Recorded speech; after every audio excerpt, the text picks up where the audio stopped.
Mas muita gente quer saber a respeito da separação. Sim. Eu estou falando da Virgínia e do Zé Negócio. Mas essa foi mais impactante, né? Porque você e o Abner faziam uma dupla bacana, que cresceram juntos. E por que aconteceu a separação?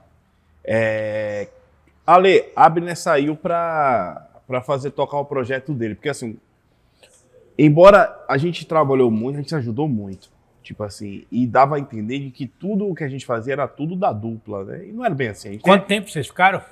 Rapaz, a gente começou, eu acho que quase que desde o começo que a gente começou a fazer comédia, eu tenho 7 anos de comédia, a gente estava envolvido em algum projeto. Começou com um grupo que era 4 pessoas, eu, ele, Felipe Coruja e Alessandro Berli. Era a 4ª categoria, era um grupo que a gente tinha lá em Maceió. Aí depois fez o Gênio Siameses. Aí depois eu fiz o Caverna do Ogro, comecei sozinho, depois chamei Abner.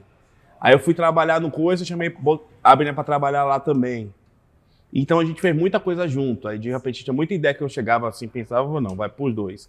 Muita ideia que a Abner chegava e fazia pros dois. Mas, por exemplo, eu criei o Caverna, um projeto que eu criei.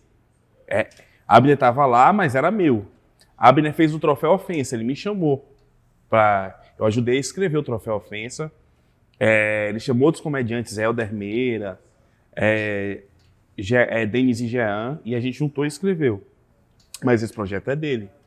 Então, assim, dava a entender que tudo fazia era da dupla. Só que chegou uma hora que não teve uma treta, mas tem as individualidades, né? O cara não quer, talvez, nem... O cara quer se mostrar também aqui, ó, esse é o meu trabalho, assim. Não quer ficar ninguém quer ficar na sombra de ninguém. Apesar de ter uma parceria ali. Então, por conta disso, a menina falou, ó, vou sair. Aí ele fez o projeto dele lá, que é o programa Ele falou, dele. vou sair? Ele que falou. E você falou o quê? Falei, beleza, amigo. Não teve um... Não, ele decidiu. Vai sair por quê? Não, ele decidiu falar, vou sair. Eu falei, beleza. Tá bom, tá certo.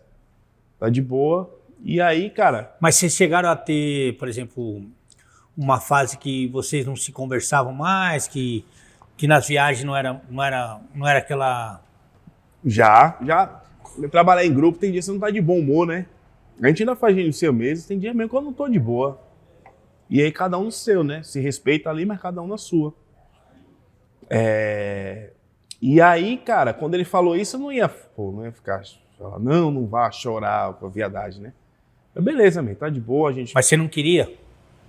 Não é que eu não queria. Eu só achava que isso ia acontecer, mas achava que ia demorar um pouco mais. Porque essa questão de personalidade, ninguém quer ficar à sombra de ninguém e em algum momento a gente ia tocar nossos projetos separados. Eu sabia que isso ia acontecer, eu não sabia que era agora.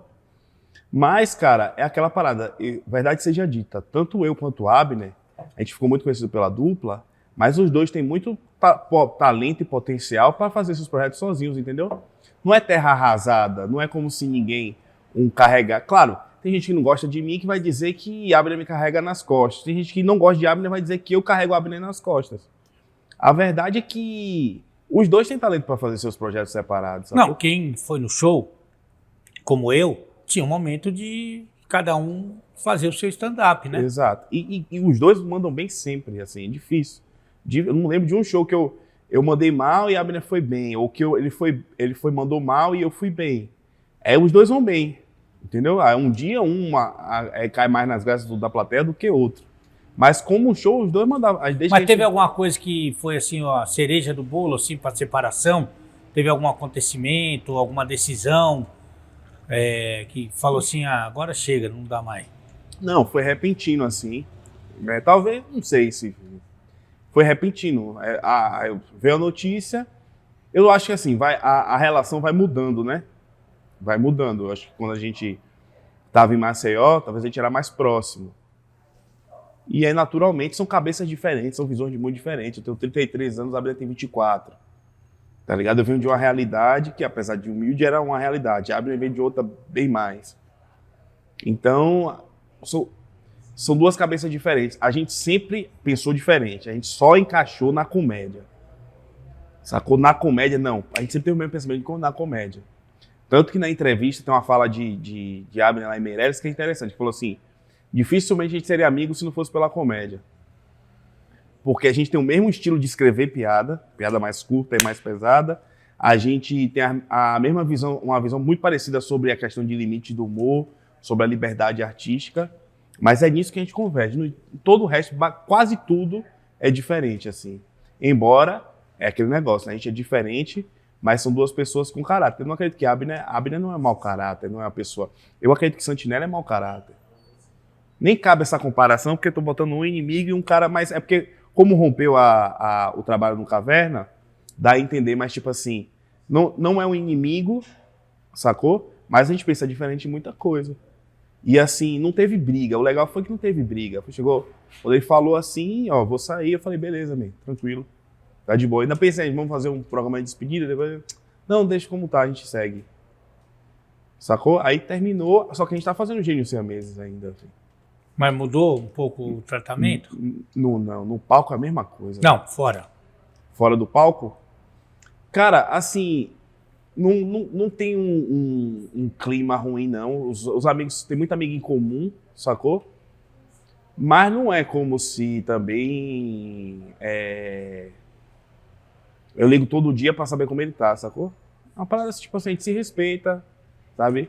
A minha mulher se dá bem com a mulher dele, vice-versa. E impactou pra você positivamente, negativamente, ou pra ele da mesma forma?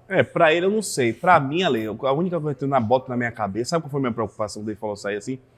Pô, você já pensou, de repente, sei lá, as pessoas ficam com raiva, não querem assistir mais o Caverna, e como é que eu vou botar comida na casa de... A minha única preocupação é essa.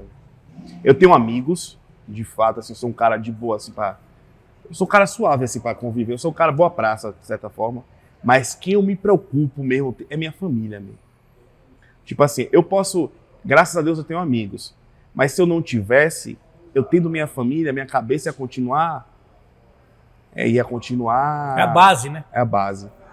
Então, tipo, qualquer coisa sobre a minha carreira que eu penso é, e aí, como é que eu vou botar comida em casa? Então foi a única coisa. Mas quando eu vi que, pô, o Caverna já tava... Eu tinha essa dúvida. Muitas vezes, eu como todo comediante, né? Algumas vezes, por mais que eu seja a capa, eu tenho algumas inseguranças às vezes. Pouca, porque demais fica meio gay. Aí eu tenho. E aí, cara, o que eu pensava era isso. Tipo assim, pô, se isso der errado, tô fudido aí minha família. Mas não, cara. E tá dando... Os shows estão lotando, graças a Deus, do Gênios Siameses. Então a gente ainda se ajuda.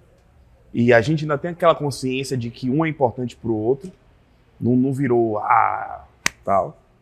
Só que na internet tomou caminhos separados, assim. E a minha preocupação é essa. Pô, meus filhos e minha mulher. Entendeu? E assim, é nisso que eu tô pensando, meu irmão. Mas o show solo, você continua tendo uma agenda forte. Eu faço menos o solo do que o Gênios, mas eu ainda faço. Eu ainda faço o solo. É outra vibe. E quem consome os dois, dá pra curtir. Eu fiz o solo em Curitiba, no Curitiba Comedy. Foi bem legal. Aí 2 meses depois a gente voltou com Gênios agora. Foi lá na The House, já é no outro comedy, o Diogo Portugal. Os dois rivais, né? E a gente tava lá. Quando eu vou pra um, eu digo que esse é o melhor da cidade. Quando eu vou pro outro, eu mudo de ideia. E foi um showzão também, assim. E, pô, foi 2 shows que falaram assim, porra, eu me realizei como comediante. Tanto fazendo o solo, como fazendo dos Gênios. Porque dá pra curtir os dois, assim. Você falou que não faz piada com negócio de Deus, essas coisas, você não faz piada, né? Tem mais alguma coisa que você fica restrito ou não? Depende, além da situação. Tipo assim, eu lembro um caso que eu não fiz piada e que até hoje não tenho vontade de fazer, foi aquele cara que invadiu a escola em Blumenau. Eu falei, não tô afim de fazer. Tô dizendo que é proibido fazer piada com isso? Não. Eu não quero fazer. E não fiz até hoje. Eu acho que coisa com criança, assim, dar nome à criança, não me sinto à vontade. Sabe? Tem que ser uma parada meio indireta. Você vai falar piada de padre, camuflada, você que faz esse trabalho. Ou que tem uma parada. Tinha uma piada que eu fiz, uma das primeiras piadas que eu escrevi, era assim, que ela fica nesse limite. Que eu falei que é engraçado, Bala Perdida, né? Sempre conta uma criança negra e pobre. Eu devia mudar o nome de Bala Perdida para Bruno Galeasso. Aí, tipo assim, Cara, pega uma criança, mas é indireto. Você percebeu que teve um trabalho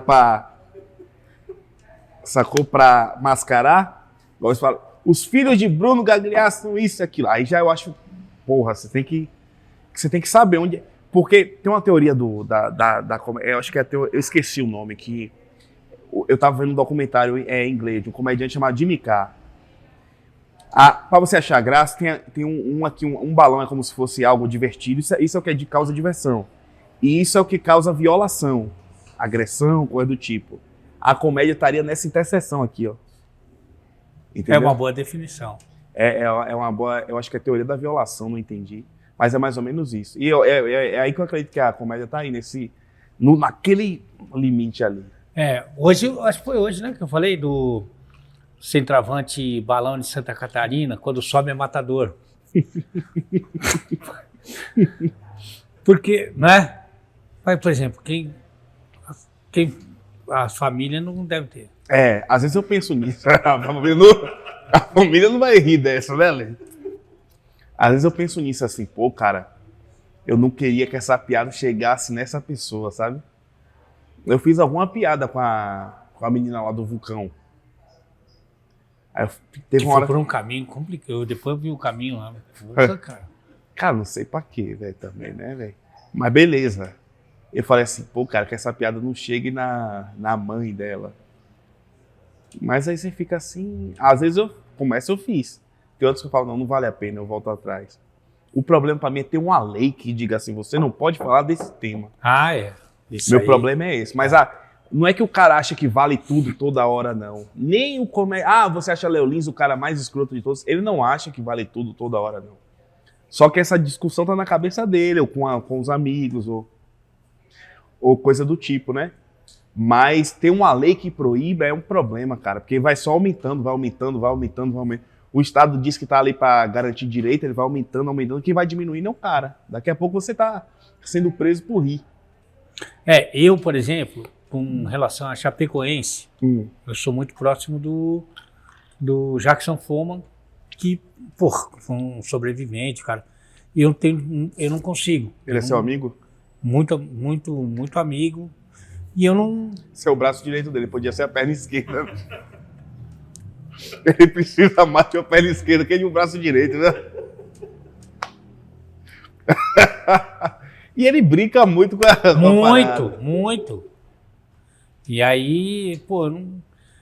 Teve até um jornalista que, na época que eu estava na ESPN, o irmão dele me procurou, que ele, no hospital, o jornalista sobreviveu, esqueci o nome dele agora.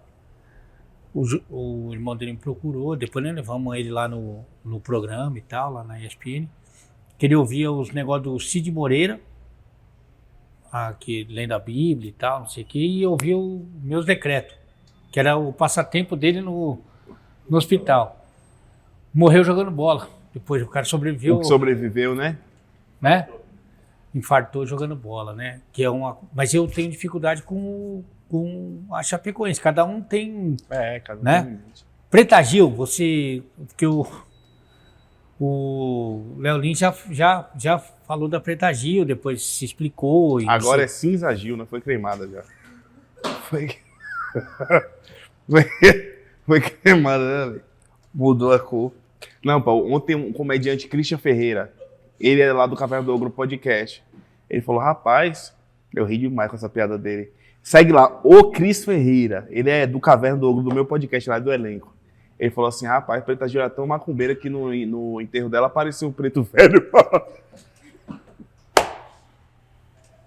Ele falou ontem no podcast, eu falei, não, pô, é o pai dela.